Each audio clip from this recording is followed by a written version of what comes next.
President Trump moving to dismantle his own Department of Education, as we've talked about many times. That means some other agencies now might have to pick up the slack. And the question becomes, how will students be affected? Will they be affected? Let's first ask Erika Donalds this, the chair at Optima Ed. Welcome back, Erika. Always good to have you on. I have a few screens here about shuffling around duties that I'll just put up as you and I are talking about this. And this has been the idea from the beginning that, for example, you get the Labor Department administering some of the federal K through 12 programs, coordinating post-secondary education, Department of Interior getting involved, HHS getting involved, so on and so forth, even the State Department. So, is this all going to work kind of as is where people don't feel it? Is that what you would argue? Or are there going to be some bumps along the road, like anytime we have a transition?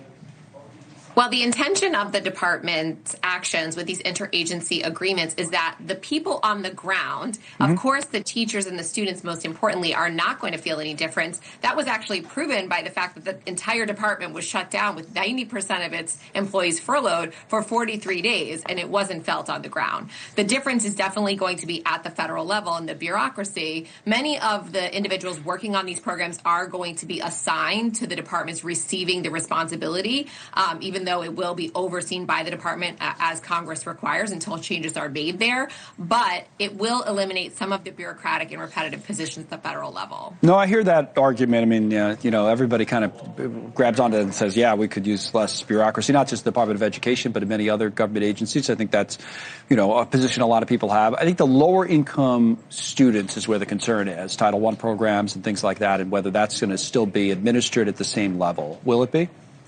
Absolutely. And this has been a priority of Secretary McMahon, of course, President Trump, that not only will those funds continue to flow, but that because we are creating efficiencies at the federal level, pushing more of the responsibility down to the states, that more of those funds will be available for the services that these students so desperately need, and that it will release the burden on our teachers and administrators at the school and district levels not to have to check so many boxes, file so much paperwork, simply because someone at the federal level is checking it. We want the states to take responsibility for those outcomes and allow more of that funding to stay in the classroom. One other thing while you're here that I want to highlight on the tablet is, regarding student loans and, of course, the student debt that comes after the loans.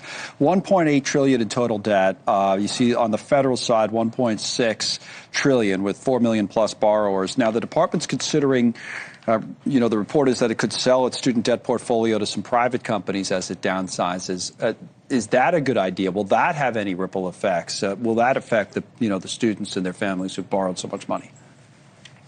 Well, we are facing a default cliff when it comes to student loans. It's estimated that over 9 million borrowers, about 20% of them will be in default by the end of this year. The federal government has to do something to solve this problem. One of the things is to invite the private sector back into the student loan business, both by getting rid of some of the portfolio, selling it off, as well as making sure that the private sector can participate in new student loan borrowing and programs. And so I think that both of those things have to happen. We also have to ensure that students know you don't have to complete all 4 years in order to have something of value that you can go into the workplace and monetize. We have been too stuck on the full 4 years degree. We have to make sure that if they borrow money, they take courses, that those courses can be used towards an employment. Okay, Erika, as always, thank you. We appreciate it. Erika Donalds.